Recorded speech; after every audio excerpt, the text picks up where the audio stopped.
India, Trinity College, London. We welcome you, sir, on the dais. Yes. Yeah. Yes, sir. It's an honor to have you here with us. So 𝗟𝗶𝗸𝗲 sir is a fellow of Trinity College, London, awarded a master's in teaching for his thesis developed for teachers on teaching oral communication skills of 21st century. Fellow of LCM West London, and he was awarded Masters in Performance. Credentialed trainer from Dale Carnegie Inc. and holds 𝗟𝗶𝗸𝗲 and 𝗟𝗶𝗸𝗲 with distinction in communication skills from Trinity College of London. And he has already trained around 5,000 training hours, impacted 3,200 students. That's great to know about your work, sir. It's an honor to have you here with us. And of course, the stage is all yours now.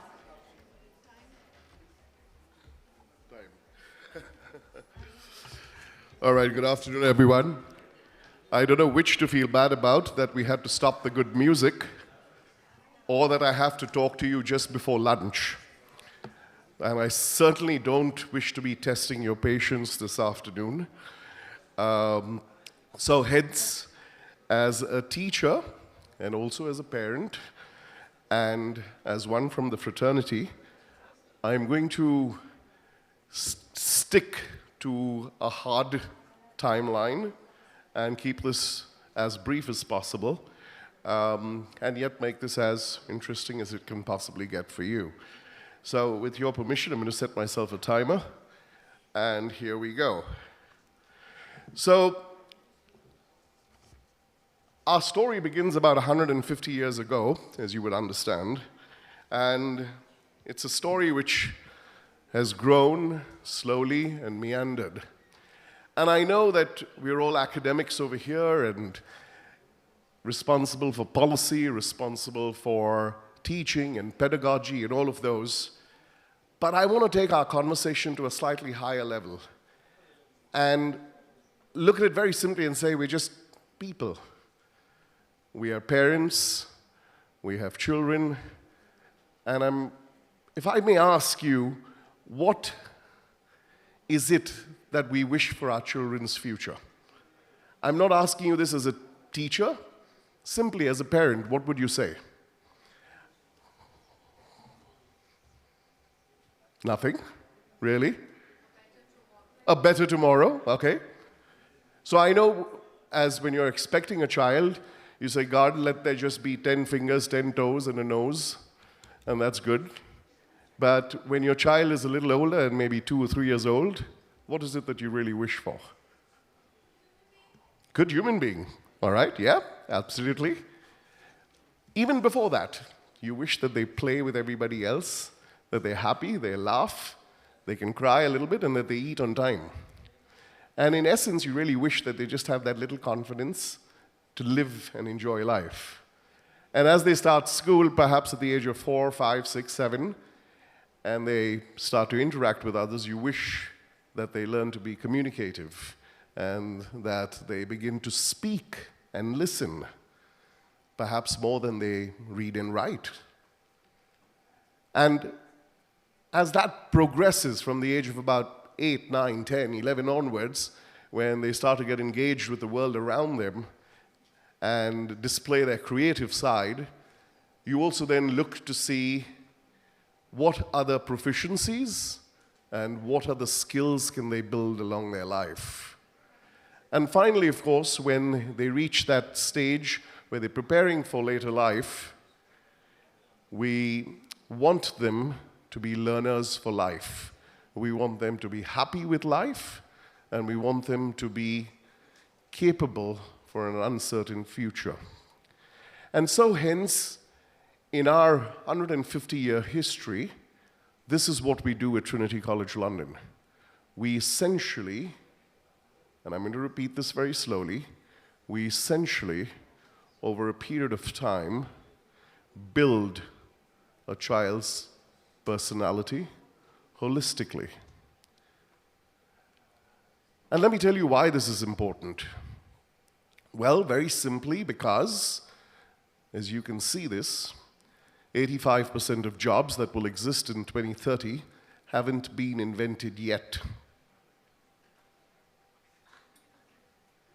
And if education is meant to prepare our children for the future, then are we teaching them about their history, or are we teaching them about their future? And in India, we have a particularly different problem. This is typically when we get happy during the year, when we're all boasting our results and say children are all getting 90% and everyone's doing exceedingly well. And yes, why not?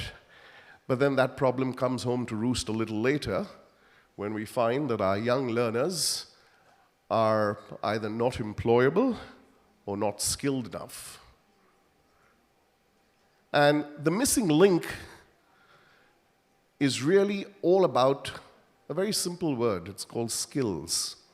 We can define it, stretch it a little bit. We can call them communication skills and transferable skills and so on. But I think the world that we live in today, we need to be educated, not to be employed or to employ someone else, but to be impactful, to make a difference.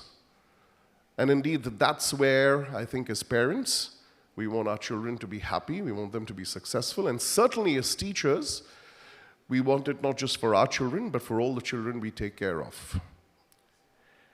Now, there's something to be looked at over here, is building life skills to be future-proof has become more the rage in this age of digital disruption, particularly in the last 2 years. In fact, UNICEF, in a report dated December 2019, incidentally, put out a report that spoke about skills. And while you can definitely understand what foundational skills mean and job-specific skills, digital skills mean, UNICEF in particular said that transferable skills lie at the heart of them all and serve as a magic glue that binds all the other skills together. Now, here this conversation takes a very interesting bend, because we traditionally know that education is knowledge, but that is also the definition we know of now in hindsight. Education is not only knowledge, it's the application of knowledge.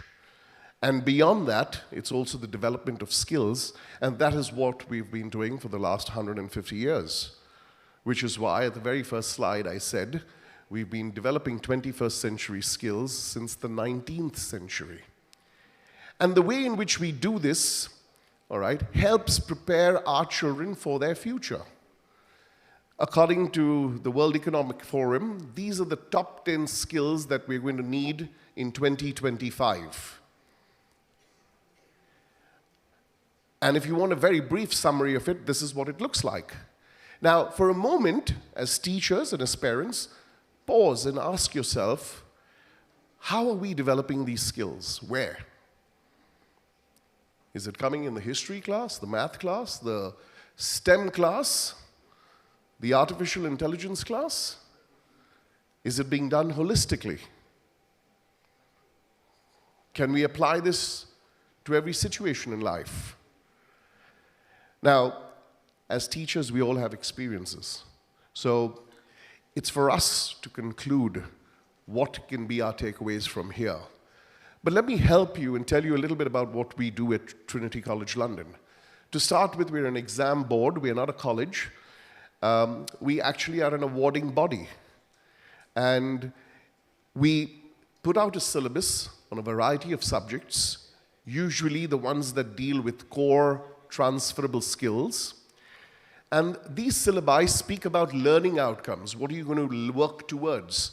And they also speak about the holistic development of a child.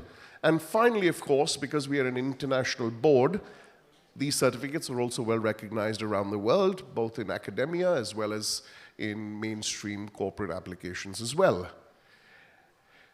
And across the different subjects, whether it's the English language, and specifically I'm pointing out listening and speaking, because in India, with little children, we tend to be a little heavier focused on reading and writing.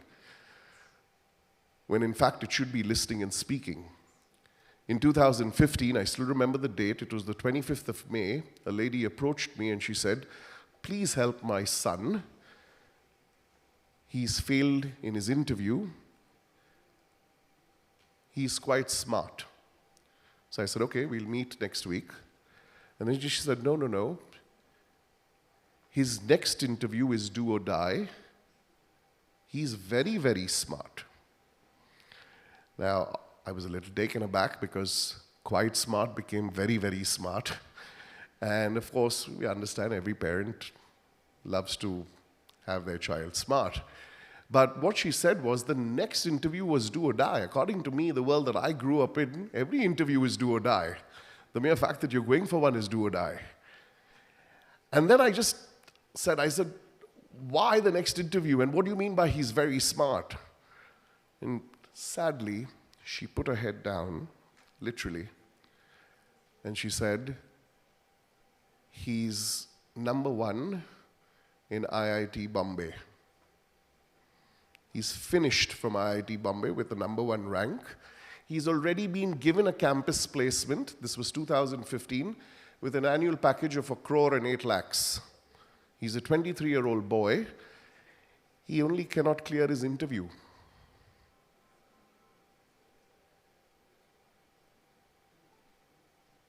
Are we seeing this in our children? All the knowledge in the world and they don't know how to put it across? This is the time when we need to start to work towards this end. Because we already control the tech world, God knows. Imagine if our children were also able to put across their thoughts. It wouldn't just be STEM that we were excelling in, it would also be STEAM, where the arts and the humanities would also be important. And which is why at Trinity College London, we not just work with language and the teaching of language and the development of it, we work on some of the most obvious things like communication skills and public speaking and speech and drama. And don't get me wrong, this is not speech and drama to become actors. No, this is speech and drama to think on your feet. This is speech and drama to be spontaneous. This is speech and drama to develop creativity. This is speech and drama to develop how to say something in addition to what to say. And I think this is really important in the world in which we live in, because you'd have to agree that there has never been a time in the world that we've had more education than we do now. Yet, the problems that we seem to be dealing with, I think even a 2-year-old will be able to tell you what is right and what is wrong. We just can't seem to be mustering the courage sometimes to do what is right. And this is where I think it's important that education come full circle and stop being measured only through tests, but be measured through its teaching, which is where we all come in, and measured through its application, which we live day in and day out. Now, in Trinity, all right, the proof of the pudding, we always say, is in eating it. And like I said, we are 150 years old internationally, but we've been in India since 1881. And the reason why we can tell you this works is because as a parent, you know this, that your child is individually very different. Yet in this big factory of education, we have standardized testing, which gives you a pass or fail, but doesn't really tell you what you're good at. And that, by the way, is my 11-minute reminder. So which means I have 2 minutes to go, and I will save you 2 minutes also. But the reason why I tell you this is because in this world where there's 7.7 billion people today, and there was just 1.7 billion 100 years ago, individuality is the big thing, because everybody can truly do something, and we need to nurture it, we need to develop it. And that is what we do at Trinity College London. Through our subjects, we help nurture you, we help nurture teachers, and we help bring out the best of the skills. Our test purposes, hence, not only give you a sense of achievement, because we're an international board, it's benchmarked. We also tell you what you're good at, and most importantly, we tell you where one can improve. with the diagnostic. I want to give you a plan that we work with schools in particular. For children between the ages of 3 to 5 or 3 to 7, we say let's build their confidence. As they grow a little older, let's build their speaking and listening. At the age of about 8, 9, when they start to become creative, let's build in music, let's build in drama, let's build in communication skills. And all of this can either be done in school, it can be done as an elective, it's however you want to do it. And then, of course, when they're ready for the world, we work on the 4 skills, which develop study strategies, which can also, by the way, be taken as an independent English language exam capable of getting you into college admissions later on. So all these exams, in the case of our English exams, they're benchmarked to the 𝗖cie_HER, which is the Common European Framework of Reference for Languages.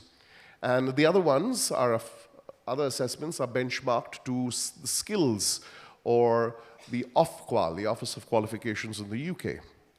So hence, you do earn a very credible international qualification, and you get a chance to demonstrate your skill set and know what you're good at and be able to do this across the world. And for children, we do this in the form of devised drama, 3 levels. As you can see, something as basic as where the teacher leads, something as then kind of hand-holding is let off a little bit, where the teacher is supporting it, and finally the children are doing it pretty much on their own. With language, we have 12 grades. In fact, this syllabus you may recognize because this is what we did with the CBSE board in 2012 when we were partnering 17,000 schools for a subject known as the Assessment of Speaking and Listening, which was done in grades 9 and 11. Post that, we did an impact study and we realized that we were doing too little too late. That is why we now work with children in schools and with schools directly for children to adopt language when they are 5 and 6 and 7 years old, not when they are in the 9th standard, which we know in India means you're off to work. So, there is, of course, plenty of information that I can share with you, but like I said, I don't want to test your patience, lest you eat me out over here. But we do also have some really interesting subjects that work with communication skills, and here you can see these are the actual transferable skills that get developed through the syllabus. We work with speech and drama, we work with acting, musical theater, and plays in production, something that every school can use on their annual day. Imagine a child having an international certificate, all right, even if they were working on sound or lights, which normally we tend to disregard and say, if you're not on stage, means you weren't there. But remember, every child counts, and every child can be validated, and there is a test for every child, and that is where Trinity College London comes in. In our 4 skill exams for language, reading, writing, listening, and speaking, again, 5 levels. We are the only board in English language that from day one has always spoken of not just linguistic competence, but social linguistic competence, discourse competence, and strategic competence, which many, many years after we adopted this stand was clarified in the CEFR Companion Guide of 2017. So we've set the trend with English language assessments. Now, as teachers, principals, you're probably asking, how can we help? So, well, there's support materials, there's lesson plans, schemes of work, guides for teachers, etc., etc. And this is what lesson plans look like, this is what schemes of work look like. So we would like, really, to be able to empower your teachers so that they can empower the children in your classrooms. Finally, of course, and this is just to sum up, all right, there is a plan for every child where we recognize their ability at each and every age. But rather than just get into testing them, which is the easy thing to do, we'd much rather have a part in developing them, which is where the hard work is, and which is what you and I know about because we are teachers. In India, like I mentioned, we work with all the boards. The NEP standards that we are talking about, we've already had in our syllabi from a very long time. Our assessments are individual, And in our exams, it's not how much you know, it's how much you know and can you show it to us? And that's the big difference, all right? We all know that on paper, everybody gets 95%. The other problem with that is, how do we prepare our children for failure? Because in the real world, even if you get 50%, actually you will get by. But when you get so used to getting 95%, and suddenly you get the jolt of the real world and you realize, I only got 50%, did we prepare them for that? Because that is emotional intelligence. For students, of course, plenty of opportunities. For teachers, plenty of opportunities, including qualifications in teaching. And for schools, there's always the ability to be recognized as an international examination center of Trinity College London. On that note, I want to say thank you. There is a video that I would play, but I will skip that because I'm at my 15th minute. And I certainly hope to be able to catch up with you. I have colleagues of mine who are over here. Chanda is over here.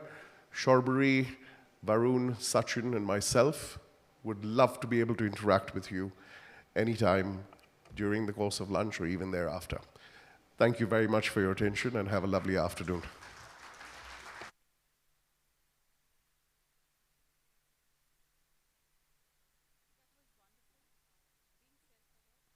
Yes. So we also came to know one top skills about you, that is being self-alert. We saw the timer with you. That was really nice. And definitely, as Mr. Dale Edwards told and explained about the top skills in Trinity Way is a must and necessary in today's scenario. Of course, the story was very relevant and told as a fact, of course. So thank you so much, sir. And now I call upon Dr. 𝗟𝗶𝗸𝗲, sir, to please come here. Dr. 𝗟𝗶𝗸𝗲, sir, who's the President, Karnataka Unaided Schools Management Association, 𝗙cie Bengaluru. We request you to honor, sir.